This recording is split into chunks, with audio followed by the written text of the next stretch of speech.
Waalaikumsalam warahmatullahi wabarakatuh. Bismillahirrahmanirrahim. Alhamdulillahi rabbil alamin wa afdalu salatu wa tammu taslim ala sayyidina wa maulana Muhammadin wa ala alihi wa sahbihi ajma'in. Allahumma akhrijna min dhulumatil wahmi wa akrimna bi nuril fahmi waftah alaina bi ma'rifatil ilmi wa sahil akhlaqana bil hilmi waj'alna mimman yastami'una al-qawla fayattabi'una ahsana amma ba'd. Ila an qal far'un ay hadha far'un, cabang pembahasan. Law kabbara marratin nawiyan al-iftitaha bi kullin dakhala fiha bil witri wa kharaja minha bi syaf'i. Jika ada orang takbir berkali-kali, lalu di saat takbir tersebut dia niat untuk membuka sholat, maka dia akan masuk ke dalam sholat dengan takbir yang ganjil dan keluar dari sholat dengan takbir yang genap. Maksudnya demikian. Kemarin kan ketika kita takbiratul ihram, maka wajib di situ kita niat sholat. Itu kemarin. Jadi ini kasusnya, orang melakukan takbiratul ihram berkali-kali, dan setiap takbir dia niat untuk melaksanakan sholat. Jadi takbir misalkan kalau dipraktekkan Allahu Akbar, di dalam hatinya niat usolli fardhu dhuhri, kemudian masih kurang yakin, ragu, Allahu Akbar, niat lagi usolli fardhu dhuhri. Maka kalau dia mengulang-ulang takbir yang semacam itu, takbir yang pertama menjadikan dia masuk ke dalam sholat, dan ketika takbir yang kedua menjadikan dia keluar dari sholat. Artinya kalau kita mengulang takbir 2 kali, maka sholat kita tidak sah karena niatnya tidak muktabar. Kalau kita mengulangnya 1 kali, 3 kali, 5 kali dengan bilangan yang ganjil, kita masuk ke dalam sholat. Kalau kita mengulangnya 2 kali, 4 kali, 6 kali, 8 kali, maka kita sejatinya tidak melaksanakan sholat. Karena niat kita itu tidak dianggap. Kenapa demikian? Li'annahu lamma dakhala bil ula kharaja bitsaniyati. Karena ketika dia masuk dengan takbir yang pertama ke dalam prosesi sholat, maka dia secara otomatis keluar dari sholat dengan takbir yang kedua, dengan niat yang kedua. Sekarang pertanyaannya, kok bisa demikian? Sebab syarat daripada niat itu harus jazm, harus qat'i. Ketika orang tersebut niat kedua kalinya, maka sejatinya niat yang kedua kali ini dianggap sebagai sebuah keraguan. Sehingga ini yang menjadikan niat yang pertama itu dianulir oleh niat yang kedua, sementara niat yang kedua tidak qat'i, tidak bersifat pasti. Nah, itu yang menjadikan keluar dengan niat yang kedua. Maka setelah keluar kita niat lagi, masuk lagi, karena dianggap qat'i. Ini yang ketiga. Kalau ragu, niat lagi sambil takbir, keluar lagi. Nah, ini termasuk adalah logika fikih. Karena syarat daripada niat itu harus bersifat qat'i, pasti, jazm di dalam hati, tidak ada sesuatu yang menafikan dan mentiadakan niat tersebut. Maka ketika orang niat sholat lalu kemudian ragu, ini kan berpengaruh di dalam prosesi sah dan tidaknya sholat. Ini kemarin kan dijelaskan demikian. Li'anna niyatal iftitahi biha mutadamminatun liqat'il ula. Karena niat membuka sholat pada takbir yang kedua itu mencakup niat untuk memotong niat atau memotong sholat yang pertama, atau memotong niat yang pertama. Tadi kan saya jelaskan, niat yang pertama itu yakin, niat yang kedua itu tidak yakin. Niat yang kedua itu menafikan niat yang pertama atau menganulir niat yang pertama, sehingga akan keluar dengan sholat. Wahakada, dan demikian seterusnya. Fa'illam yanwi dzalika, kalau tidak niat, artinya kita takbir Allahu Akbar, Setelah itu takbir lagi, Allahu Akbar. Tapi kita tidak niat, tidak ngerendek di dalam hati usolli fardhu dhuhri. Nah, kalau semacam ini gimana? Wala takhallala mubtilun ka'adatil labdin niyati. Dan tidak terhalangi oleh segala sesuatu yang bisa membatalkan sholat, baik berupa zikir ataupun lain sebagainya yang tidak ada hubungannya dengan kemaslahatan sholat. Makanya ketika kita itu sholat, kita tidak boleh mengutarakan kalimat dalam bentuk apapun, meskipun dalam bahasa Arab, kalau itu bukan termasuk bagian daripada aurat-aurat yang disunahkan di dalam sholat. Sebagai satu contoh misalkan, di antara sesuatu yang tidak disunahkan itu ketika kita mendengar suhufi Ibrahim wa Musa, terkadang ada sebagian orang menjawab alaihi salam. Itu wirid yang tidak disunahkan di dalam sholat. Maka ketika imam baca itu kemudian makmum di belakang mengucapkan alaihi salatu wassalam, maka ini sejatinya bisa membatalkan sholat. Karena ini aurat yang tidak dimasyru'kan di dalam sholat. Kalau di luar sholat nggak jadi masalah, kecuali di dalam ayat-ayat tertentu yang memang ada hadis daripada baginda Rasul Sallallahu Alaihi Wasallam. Ya, diantaranya adalah Rabbi hasibni hisabai yasiro. Ketika pasau payuhasabu hisabai yasiro, itu juga. Kemudian setelah surat itu yang hal ataka itu juga Rabbi hasibni hisabai yasiro. Itu kalau ada memang anjuran dari baginda Nabi, ini nggak jadi masalah karena ini masyru' di dalam qiraahnya. Watini itu. Watini wazaitun ya. Liwaturizin ila hadal baladil amin. Laqad khalaqnal insana fi ahsani taqwim. Nanti selesai bala wa ana ala dzalika minasyahidin. Itu masyru'. Di dalam ayat Al-Qur'annya memang masyru', sehingga ketika dibawa di dalam sholat itu tidak membatalkan kalau dengan catatan niat zikir. Kalau nggak niat sama sekali, cuma ikut-ikutan, justru bisa membatalkan sholat. Karena kita memasukkan di dalam prosesi sholat zikir-zikir yang sebenarnya tidak dimasyrukan, tidak diperintahkan di dalam sholat, meskipun diperintahkan di luar sholat. Jadi ini termasuk adalah profesionalitas di dalam ibadah itu demikian. Makanya dulu pernah ada kritikan kayak gini. Ini sedikit beberapa orang mengkritik bahwasanya talbiyah itu kan dibaca khusus untuk orang yang sedang berhaji, ketika sedang melakukan amalia haji, itu talbiyah. Dzikir ini bagus, tetapi ketika dibaca oleh orang yang tidak haji, kalau misalkan dibaca di mana-mana oleh orang yang tidak haji, maka kesannya justru kurang tepat. Bukannya tidak baik, tetapi kurang tepat. Jadi itu memang talbiyah ini kan disunahkan bagi orang yang sedang haji. Labbaik Allahumma labbaik. Adapun selain daripada orang yang haji, sebenarnya ini tidak disunahkan. Makanya ini bukan berarti haram, bukan berarti bid'ah, hanya saja ini kurang tepat ketika diterapkan bukan pada tempatnya. Itu demikian. Fama ba'dal ula dzikrun la yu'athir, maka takbir yang diucapkan setelah takbir yang pertama jika tidak niat sholat, maka itu dianggap sebagai zikir yang tidak berpengaruh terhadap sah dan tidaknya sholat. Ini maksud dari ini. Wa yajibu isma'uhu ay takbiri nafsahu in kana sahihas sam'i wala arida min nahwi laghatin. Dan wajib mendengarkan takbir kepada dirinya sendiri.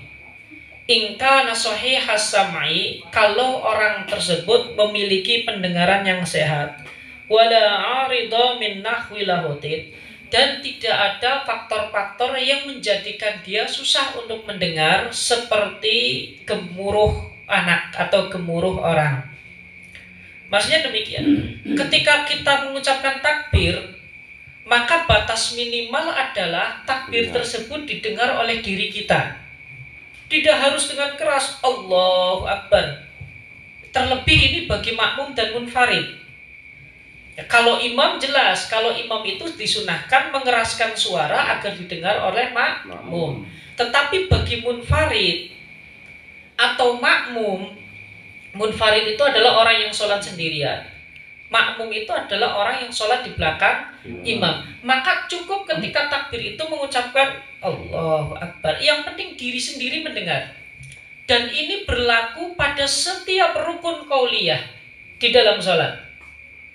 Rukun qauliyah dan sunnah-sunnah qauliyah yang ada di dalam sholat, maka batas minimalnya adalah bahwasanya bacaan tersebut bisa didengar oleh diri kita sendiri. Itu batas minimal. Monggo. Maka tidak sah kalau kita sholat hanya umet-umet saja. Allahu Akbar. Kita yang nggak dengar bacaan kita. Dan makruh ketika kita membaca terlalu keras sehingga mengganggu konsentrasi orang yang ada di samping kita. Ini khusus untuk munfarid dan juga sebagai orang yang makmum. Tidak membaca, tidak terdengar oleh diri kita sendiri, tidak sah. Terlalu keras mengganggu yang di samping, hukumnya makruh. Jadi ini sedang-sedang wabtahi baina dzalika sabila. Ya, mudabtabina baina dzalik. Ini tengah-tengah memang. Ini khusus. Makanya wajib bagi semua orang yang sholat untuk mendengarkan takbir pada dirinya sendiri. Dan ini berlaku pada semua rukun qauli dan berlaku pada sunnah-sunnah qauliyah. Jadi minimal didengar oleh telinga kita sendiri. Ini yang dikenal dengan bacaan sirron. Bacaan sirri. Kalau bacaan jahron itu didengar oleh orang yang ada di sekeliling kita. Kanan kiri kita dengar, maka itu bacaannya jahrun. Mengeraskan bacaan yang disunahkan untuk dipelankan hukumnya makruh, sebagaimana memelankan bacaan yang disunahkan untuk dikeraskan itu hukumnya makruh. Dan makruh ketika dilaksanakan terus-menerus di dalam sholat, maka berpotensi bisa menghilangkan pahala sholat. Tidak membatalkan sholat, tetapi menghilangkan pahala sholat. Itu demikian. Kasairi ruknin qauli, seperti semua rukun qauli. Jadi ini wajib rukun qauli. Minal fatihati, yang berupa membaca surat al-fatihah, ini termasuk rukun qauli. Wat tasyahudi, dan tasyahud, duduk di antara tasyahud akhir ini ya. Kalau tasyahud awal itu nanti masuknya sunnah ab'ad. Wassalami, dan salam. Salam yang pertama. Karena salam yang pertama ini rukun, salam yang kedua itu sunnah. Jadi panjenengan assalamualaikum warahmatullah, ketut, belum salam yang kedua, sah sholatnya, asal tidak bilang assalamualaikum yang kedua. Ya, kalau salam pertama ketut, jangan dilanjutkan. Sholat jenengan sudah sah, tidak perlu mengulang sholat.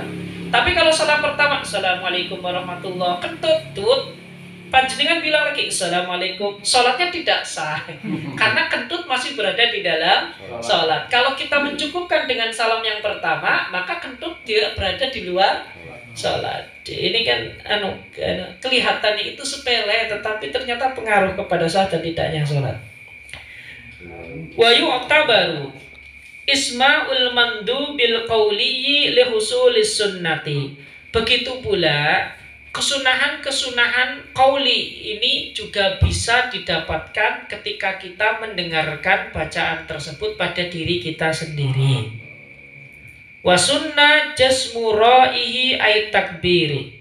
Kemudian kesunahan yang kedua, disunahkan membaca jazm atau mensukun ro'nya takbir.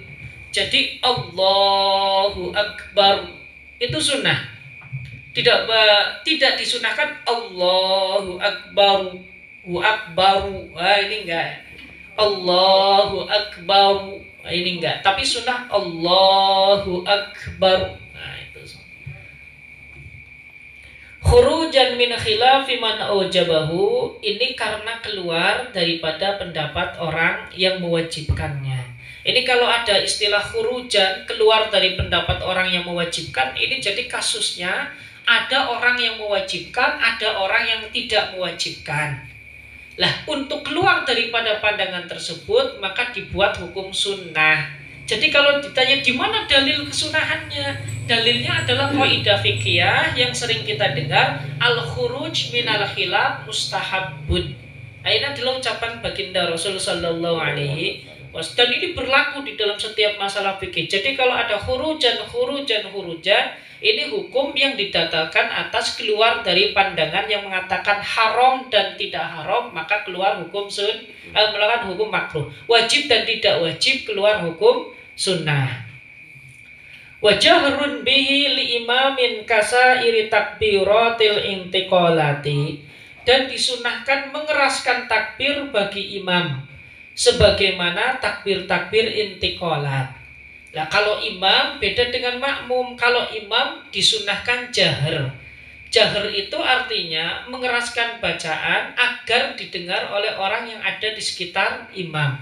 Ini namanya jahar. Kalau hanya didengar oleh diri sendiri, bahasa fikihnya namanya sirrun. Termasuk juga takbiratul intiqalat. Takbir yang kita utarakan ketika kita berpindah dari satu rukun ke rukun yang lain. Ini namanya dalam bahasa fikih namanya takbiratul intiqalat.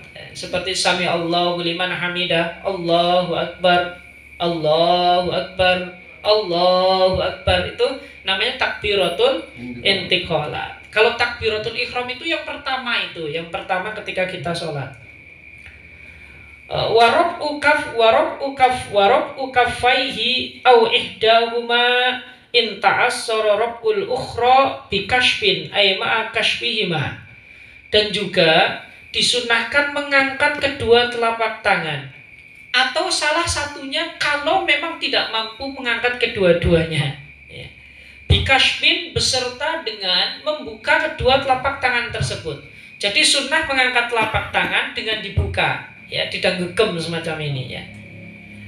Kemudian wa yukrahu khilafuhu, dimakruhkan sebaliknya, maksudnya gegem ini. Wa ma'a tabriki asabi'ihima tabriqan wasaton, beserta dengan merenggangkan jari-jari kedua telapak tangan tersebut dengan renggang yang sedengan.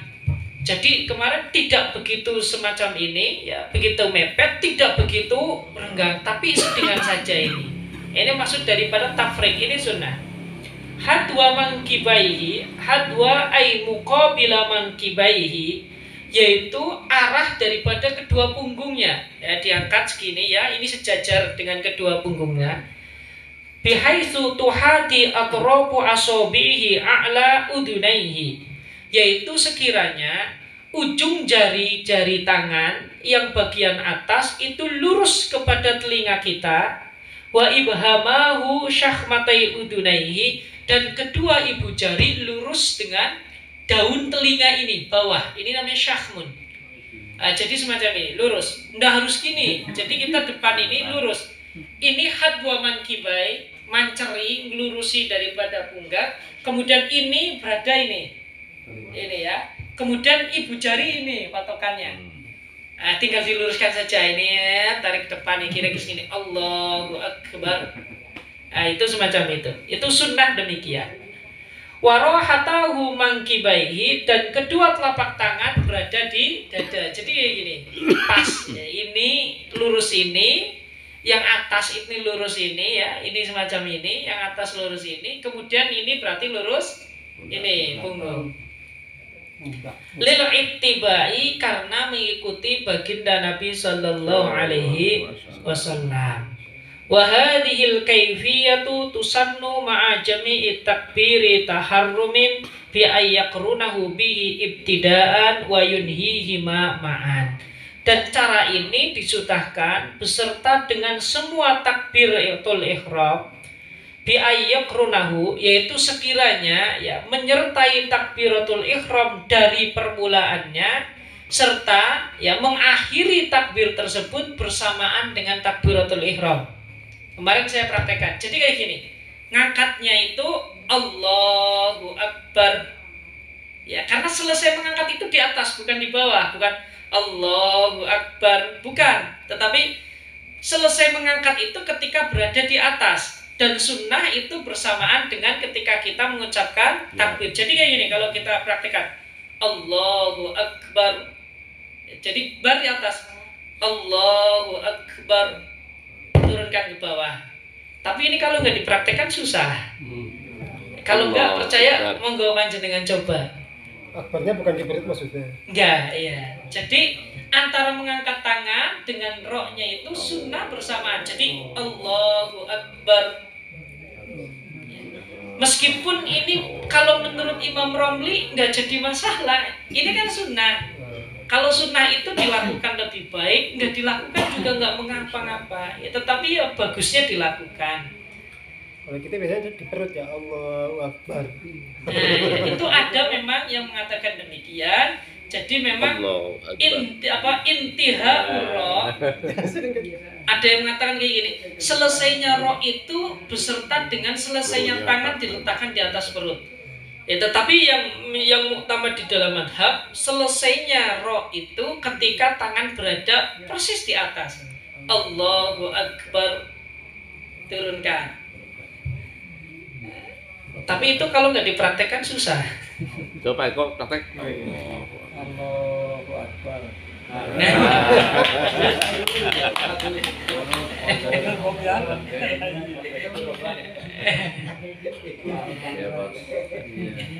Tapi kalau nggak kebiasaan gini. Itu maksud bi ayyakrunahu bi ibtidaan wa yunhihima ma'an. Wa ma'a ruku'in lil ittiba'il waridi min turukin katsiratin, beserta dengan ruku karena mengikuti Kanjeng Nabi Sallallahu Alaihi Wasallam dan juga berdasarkan hadis-hadis yang diriwayatkan dari riwayat yang banyak. Min turukin katsiratin. Turuk itu maksudnya adalah rawi hadis itu ya. Sanad hadis yang banyak digabungkan jadi satu, akhirnya muncul kesimpulan seperti di atas. Warab'i minhu ay minar ruku'i, dan juga disunahkan pula takbir atau mengangkat tangan ketika turun dari ruku, turun menuju ruku beserta bangkit dari ruku. Ya, kemarin kan mengangkat tangan itu kan disunahkan di 4 tempat. Takbiratul ihram, mau ruku, bangun dari ruku, dan juga bangun dari tasyahud awal. Itu sunnah mengangkat tangan. Selain itu tidak disunahkan mengangkat tangan, tetapi disunahkan mengucapkan takbir. Jadi mau turun ke ruku takbir. Warab'in min tasyahudin awalin, dan disunahkan pula beserta mengangkat tangan ketika bangkit dari tasyahud awal lil ittiba'i fihima, karena memang ada dalil di dalam hal tersebut. Wa wad'uhuma tahta sadrihi, serta meletakkan kedua tangan tahta sadrihi, di bawah dadanya musolli. Wa fawqa surratihi lil ittiba'i, dan di atas pusar lil ittiba'i, karena mengikuti sunnah baginda Nabi. Ini sebenarnya akhidan biyaminihi ayasarihi, yaitu dengan meletakkan telapak tangan kanan, ya, telapak tangan kanan ini memegang pergelangan tangan kiri.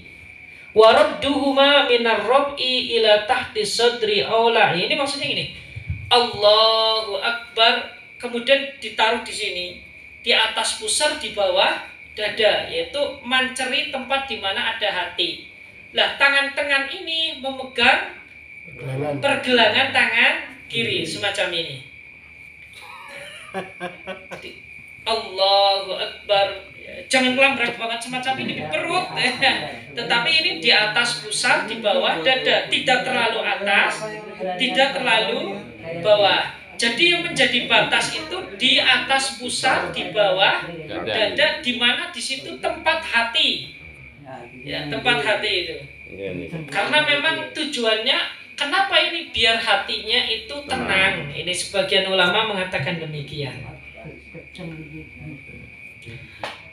Waradduhuma minar rab'i ila tahti sadri aula min irsalihima bil kulliyati summa isti'nafi rab'ihima ila tahti sadri. Maksudnya demikian, kalau kita bangkit dari tasyahud awal kan disunahkan takbir.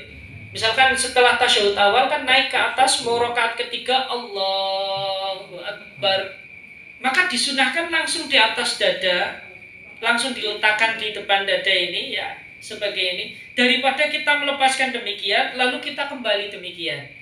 Karena ini menambahi pekerjaan tangan di dalam sholat yang sebenarnya tidak masruh. Bahkan kalau tangannya terlalu banyak melakukan pergerakan bisa menjadikan sholat tersebut batal. Ini standar fikih.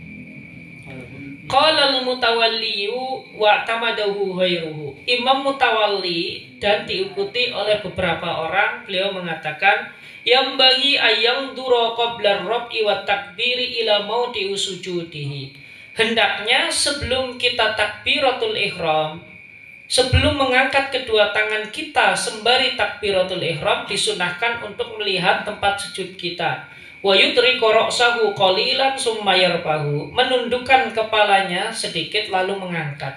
Tetapi kemarin yang sunnah itu semua aktivitas sholat itu semuanya menghadap tempat sujud, kecuali bagi orang yang sholat di dalam Masjidil Haram. Maka ada ulama yang mengatakan disunahkan melihat Ka'bah, ada yang mengatakan tetap melihat tempat sujud.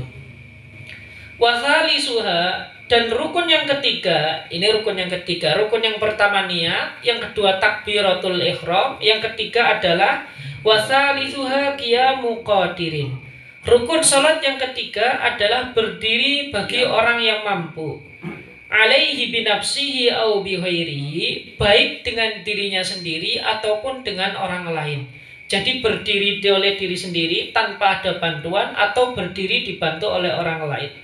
Maka rukun yang ketiga berdiri fi fardin, di dalam sholat fardu, walau mandhuron aw mu'adan, meskipun berupa sholat wajib, sholat fardu yang dinadari atau sholat fardu yang diulangi. Mu'adun itu sholat yang diulangi.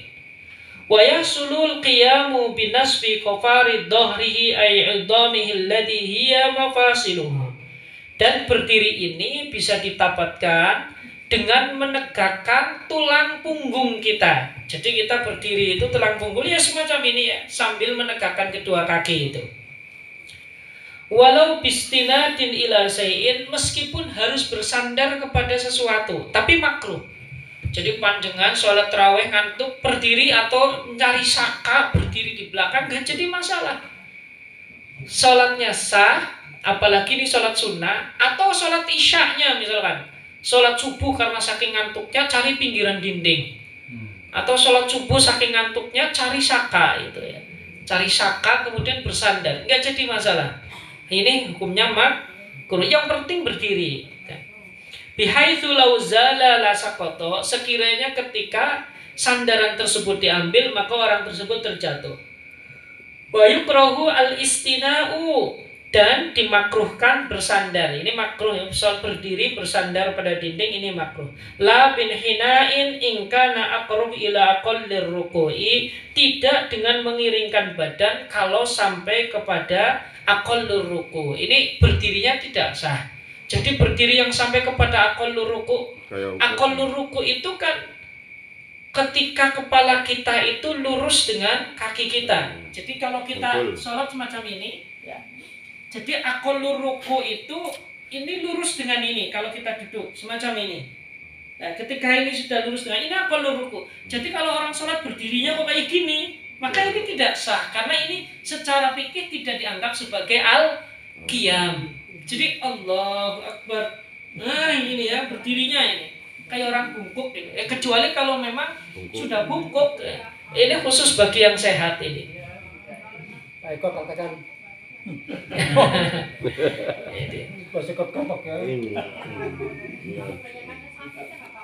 ya kalau BK-nya sakit nggak apa-apa. Ini yang tataran normal yang dibuat-buat ini maksudnya.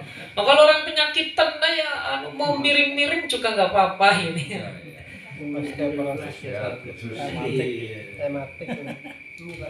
Ilam ya'juz an tamamil intisabi, hal ini tidak sah kalau memang dia mampu atau kalau memang dia mampu untuk menyempurnakan berdiri. Lah kalau tidak mampu menyempurnakan berdiri, maka berdiri sesuai dengan kemampuannya.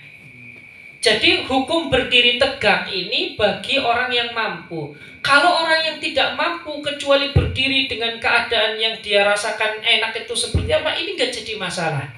Makanya di sini kalau memang tidak mampu untuk menyempurnakan atau tidak mampu untuk berdiri yang sempurna. Nah, kalau semampunya seperti apa, yang penting berdiri. Kalau tidak bisa tegak miring nggak jadi masalah. Kalau memang sudah bungkuk itu nggak jadi masalah. Karena ad-dinu yusrun, agama itu mudah asal tidak dipermudah oleh diri kita. Itu tidak boleh. Wali ajizin syaqqa alaihi qiyamun. Dan bagi orang yang berat untuk berdiri atau tidak mampu berdiri, bi allahiqahu bihi masyaqqatun syadidatun bahaitsu la tahtamalu adatan. Kalau misalkan dia berdiri lalu dia merasa kepayahan dan kepayahan tersebut tidak bisa ditahan oleh dirinya. Jadi kan orang misalkan sudah lanjut usia, kalau berdiri terlalu lama maka dia susah. Kakinya pegel lah, kram lah, sehingga sujudnya nanti malah justru tidak bisa. Kalau demikian gimana? Wadobatohal imamu bi ayyakuna bihaitsu yadhhabu ma'aha khusyu'uhu. Lalu kemudian ini digarisbawahi oleh Imam Haromen. Masyaqqah yang berat itu gimana? Ketika kita memaksakan diri kita, maka kehusyuan di dalam sholat itu menjadi hilang. Itu sudah dianggap masyaqqah, sudah dianggap tindakan yang memberatkan kita, yang menjadikan kita boleh untuk tidak berdiri. Orang tua sholat memaksakan berdiri, tapi kalau berdiri semutan lalu khusyunya hilang, jadi grundel. Dah imam, ini imamnya kok baca suratnya panjang banget, kirain qul huwallahu ahad malah amma yatasaalun. Nah kalau semacam itu tidak perlu digrundeli, tinggal yang tidak mampu berdiri maka boleh alternatif lainnya. Apa? Sholatun qa'idan, sholat dalam keadaan duduk. Karoki bisabinatin khopanah wadawaroni roksin in koma. Gambaran orang yang susah untuk berdiri itu sebagaimana orang yang sholat dalam keadaan di atas perahu yang khawatir dia pusing karena pergerakan perahu tersebut. Wasalisin la yastamsiku hadatsahu illa biqu'udin. Atau orang beser yang kalau dia sholat berdiri maka dia kencing, maka dia boleh sholat duduk. Wayanhanil qa'idu lirruku'i bihaitsu tuhati jabhatahu ma qaddama rukbatayhi. Dan orang yang sholat dalam keadaan duduk, maka rukuknya ya minimal ini jidaknya diluruskan dengan bagian lutut. Ini kalau sholat sambil duduk, jadi rukuknya dimiringkan sampai bagian ini jabhah, ya ini batuk itu lurus dengan itu nanti sujudnya tetap ke bawah. Ini minimal, artinya lebih dari itu akan jauh lebih baik. Itu demikian. Far'un qala syekhuna. Cabang pembahasan. Qala syekhuna, guru kita mengatakan, yajuzu limaridin amkanahul qiyamu bila masyaqqatin lawing faroda la in shalla jama'atan illa ma'a julusin fi ba'diha as-salatu ma'hum ma'al julusi fi ba'diha wa in kana al-abdulu al-infiradu. Maksudnya demikian. Ibnu Hajar mengatakan orang yang sakit yang memungkinkan sholat sambil berdiri jikalau sholat sendirian, maka diperbolehkan ikut sholat jamaah meskipun dengan keadaan sakit yang menjadikannya bisa berdiri di sebagian sholat, tidak seluruh sholat. Gambarnya demikian maksudnya. Ada orang sakit, kalau dia sholat sendirian, maka dia bisa sholat dengan berdiri sampai selesai. Tapi kalau dia sholat jamaah, maka kemungkinan dia hanya bisa berdiri pada separuh sholat, separuhnya lagi duduk.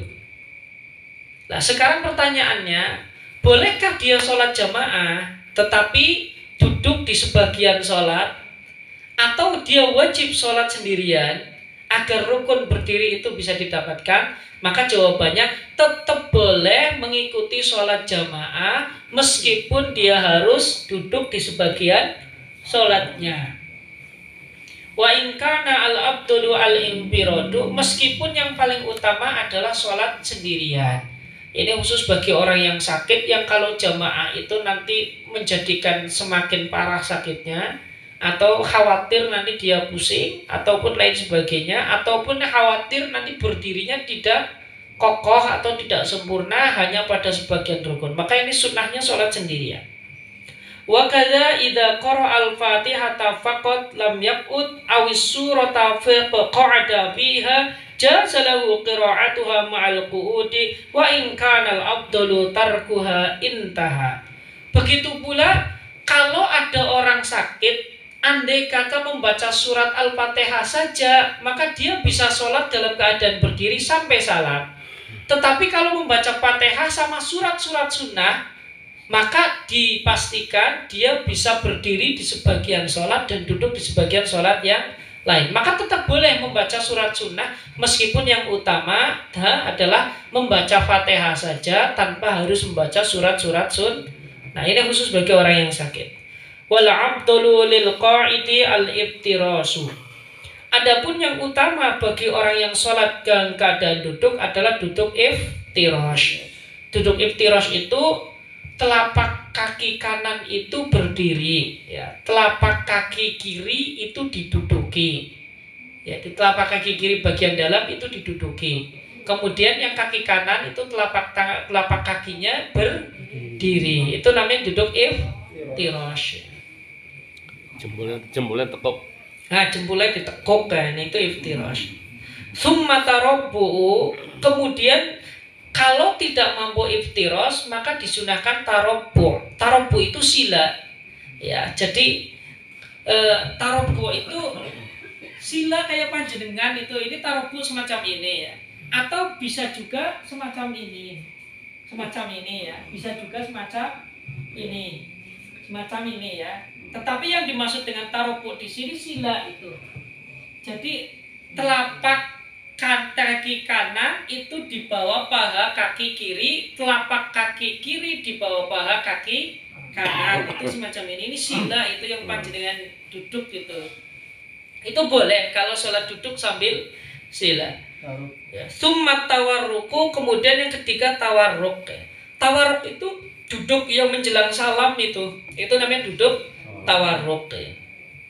Kalau tawarruk kenapa tidak disunahkan? Karena posisi ini menjadikan badan kita itu tidak bisa tegak secara utuh. Jadi kalau orang duduk tawarruk itu pasti miring.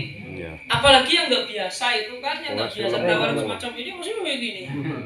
Yang lemu-lemu lah. Beda kalau iftiros. Kalau iftiros itu kan nyantai. Kalau iftiros itu badan bisa tegak, bisa lurus dan lebih leluasa. Ini bisa dalam jangka waktu yang lama. Tapi kalau tawarruk ini bisa biasanya ini hanya dalam waktu tertentu. Orang tawarruk sejam itu nggak mungkin sanggup panjenengan. Ya, makanya sunnah itu yang pertama itu adalah iftiros. Tarabbu juga mending, lebih nyantai juga. Hanya lama-lama nanti semutan. Ini kalau tarabbu. Ini lama-lama semutan. Makanya yang paling abdul itu iftiros, summat tarabbu, summat tawarruk.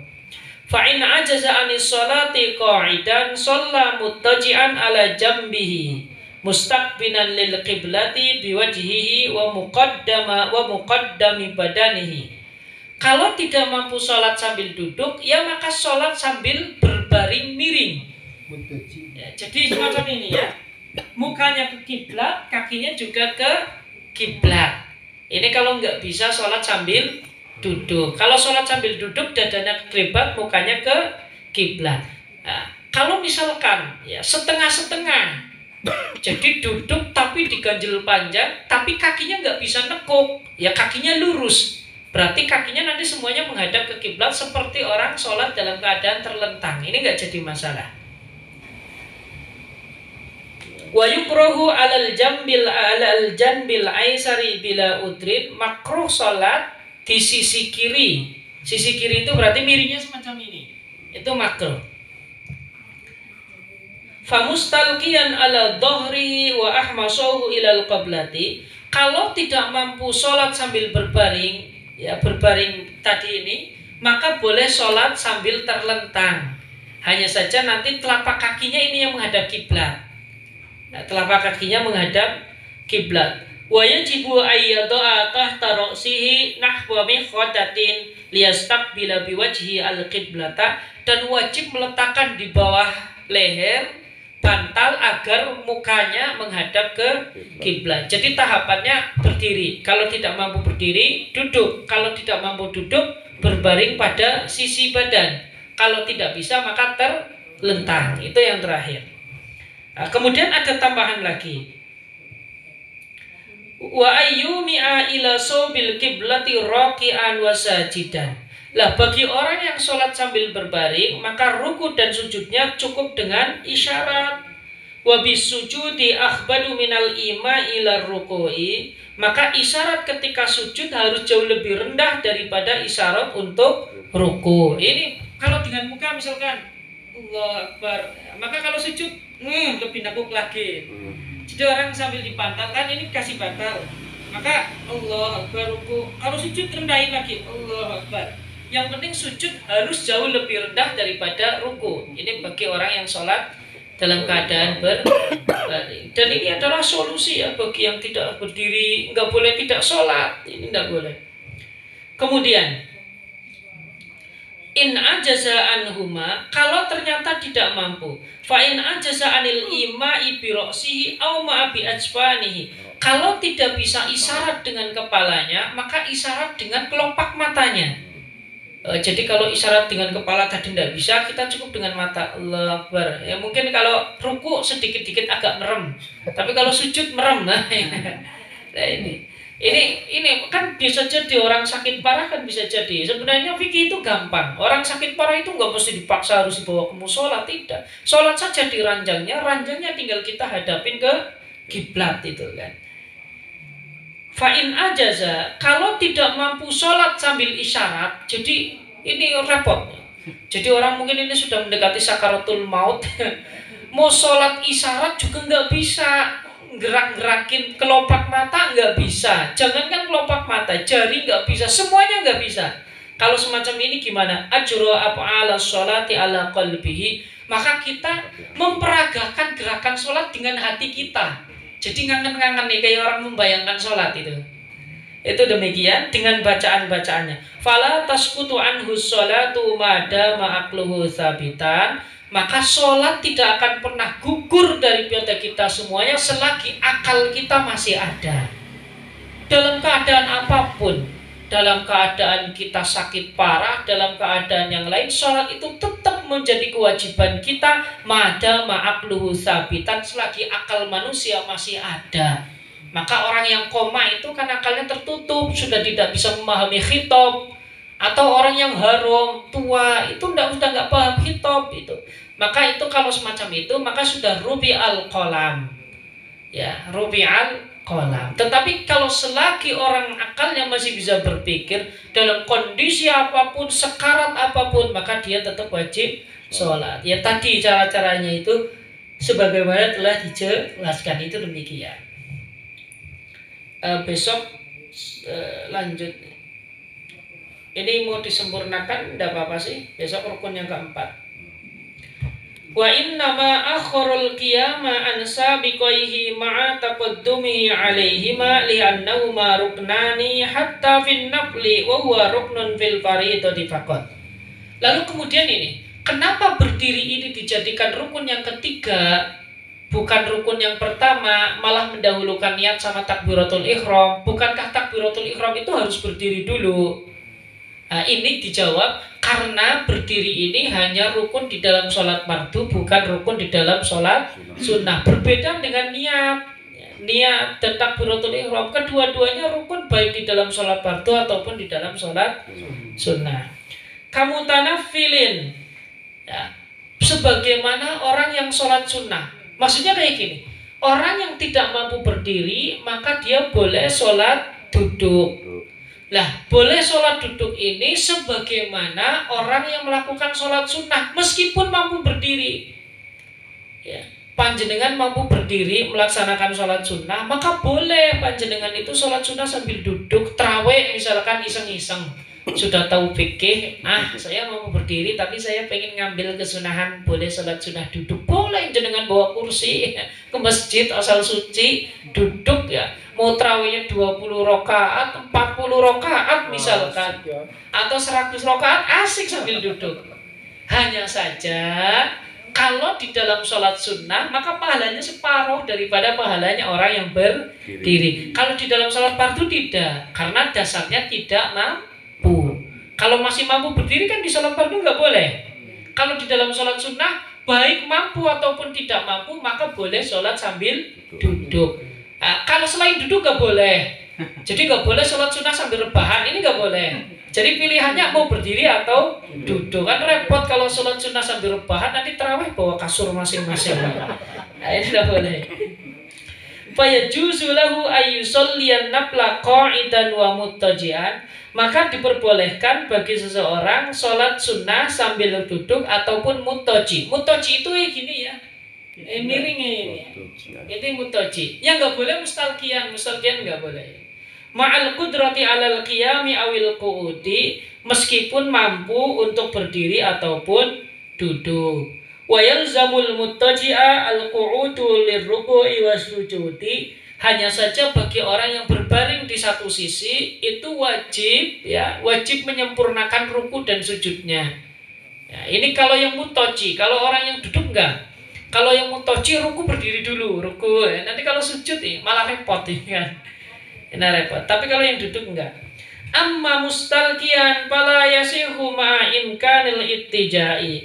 Adapun sholat dalam keadaan berbaring, yaitu ngaplang itu tidak diperbolehkan kecuali kalau tidak mampu atau tidur di sebelah badan kita. Wabil majmu'i, dan di dalam kitab majmu' dijelaskan itolatul qiyami afdalu min taktsirir rakaati. Artinya berdiri di sholat dengan keadaan lama itu jauh lebih utama daripada memperbanyak rakaat. Maksudnya kayak gini, sholat 2 rakaat tapi membacanya surat Al-Baqarah. Nah, itu lebih utama mana dengan sholat 100 rakaat tapi membacanya surat-surat pendek? Khilaf di antara ulama. Ada yang mengatakan melamakan berdiri meskipun rakaatnya sedikit itu lebih utama daripada sholat rakaatnya banyak tetapi pendek-pendek. Ada yang mengatakan lebih baik rakaatnya banyak daripada berdiri tetapi hanya beberapa rakaat. Jadi memperlama atau memperpanjang rakaat atau memperbanyak rakaat. Ini khilaf di antara ulama. Wa fi rawdati tatwilus sujudi abdulu min tatwilir ruku'i, dan di dalam kitab Rawdah dikatakan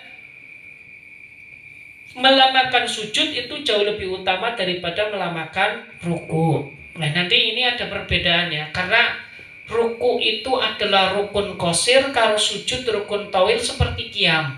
Berdiri itu rukun tawil, makanya panjenengan berdiri sejam sholat enggak jadi masalah. Tetapi kalau ruku ini rukun qasir. Kalau rukun qasir itu harus dibatasi dengan wirid-wirid yang memang maksur, yang disunahkan seperti apa, enggak boleh ditambahin banyak.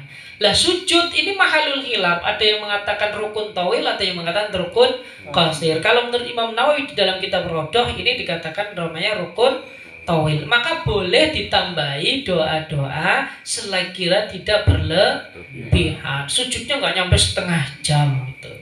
Wallahu a'lam bishawab. Besok masuk warabi'uha. Keempat.